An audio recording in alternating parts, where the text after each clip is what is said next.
Halo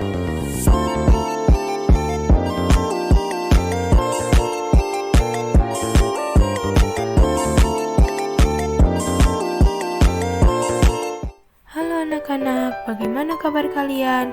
Semoga selalu dalam keadaan sehat ya, dan tetap semangat untuk belajar.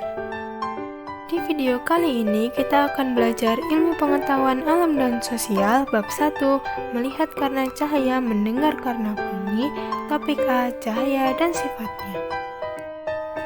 Adapun tujuan pembelajaran kita yaitu peserta didik diharapkan mampu menegaskan sifat-sifat cahaya melalui video pembelajaran dengan tepat. Kemudian, indikator pembelajaran peserta didik mampu menegaskan sifat-sifat cahaya. Sebelum kita belajar, yuk kita bernyanyi bersama-sama.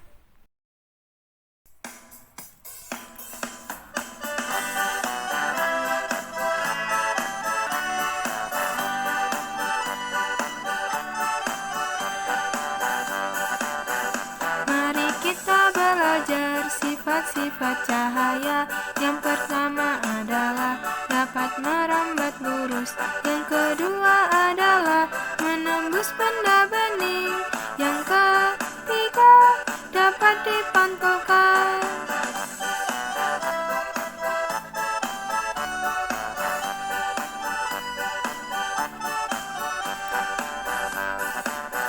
Yang keempat adalah dapat dibiaskan. Yang kelima adalah dapat diuraikan. Itulah kawan-kawan sifat-sifat cahaya. Mari kita pahami bersama.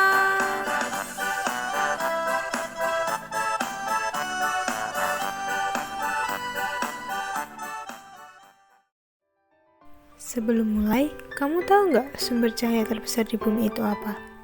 Ya, benar sekali untuk kamu yang menebak matahari. Matahari adalah sumber cahaya utama bagi bumi. Jika tidak ada cahaya matahari, bumi akan gelap gulita.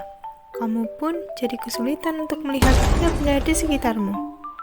Kamu bisa saja menabrak dinding atau tersandung batu kalau berjalan di kegelapan. Lalu, bagaimana dengan sumber cahaya di malam hari? Apakah bulan adalah salah satu sumber cahaya juga? Jawabannya, bukan. Bulan tidak bisa memancarkan cahayanya sendiri.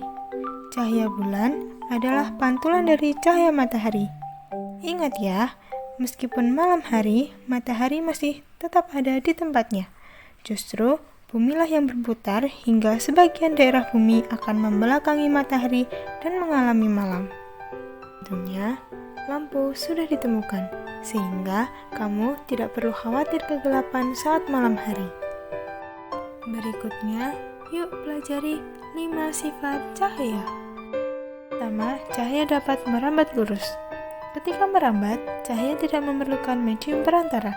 Karena itu, cahaya matahari bisa sampai ke bumi meskipun melewati ruang vakum di luar angkasa.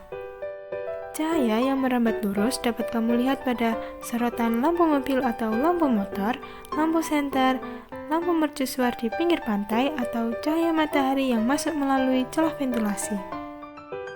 Yang kedua, cahaya menembus benda bening.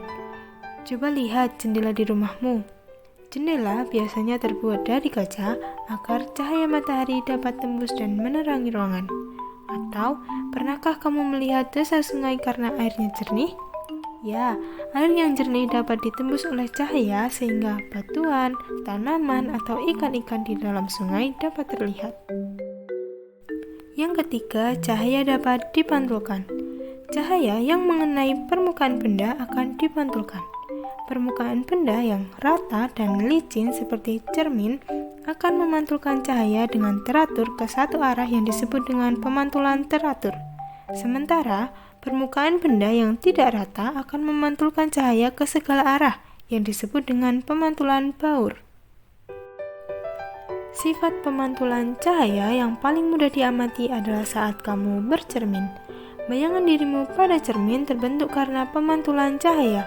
Sifat bayangan pada cermin tergantung pada cermin yang digunakan. Cermin datar memiliki sifat bayangan maya, tegak, sama besar dan terbalik antara sisi kanan dan kirinya. Contoh cermin datar adalah cermin yang ada di kamarmu. Kemudian ada cermin cekung atau konkav, bersifat mengumpulkan cahaya atau konvergen. Sifat bayangannya tergantung pada jarak benda dengan cermin. Cermin cekung digunakan pada senter dan lampu kendaraan. Dan berikutnya cermin cembung atau konveks, bersifat menyebarkan cahaya. Sifat bayangannya adalah maya, tegak, dan diperkecil. Cermin cembung digunakan pada kaca spion atau cermin di tikungan jalan. Sifat yang keempat yaitu cahaya dapat dibiaskan atau dibelokkan melalui dua medium yang berbeda kerapatannya. Pernahkah kamu mengira kedalaman sungai dari atas terlihat dangkal, tetapi ketika kamu masuk ke dalam air ternyata sungainya cukup dalam? Nah, peristiwa tersebut terjadi karena cahaya melewati dua medium yang berbeda kerapatannya yaitu udara dan air. Cahaya yang dibiaskan akan membentuk bayangan dasar sungai yang lebih dangkal dari kedalaman aslinya. Dan sifat yang kelima, cahaya dapat diuraikan. Siapa yang pernah melihat pelangi setelah turun hujan? Iya, terbentuknya pelangi adalah peristiwa penguraian cahaya matahari yang berwarna putih. Warna putih merupakan kumpulan dari beberapa spektrum warna saat cahaya matahari melewati butiran air di udara, cahaya matahari akan dibiaskan. Cahaya putih matahari berpisah dan terurai menjadi Meiji-Kuhibiniu karena adanya perbedaan panjang gelombang dan sudut ketika cahaya matahari dibiaskan. Cukup sekian yang bisa Ibu sampaikan, kurang lebihnya mohon maaf. Terima kasih.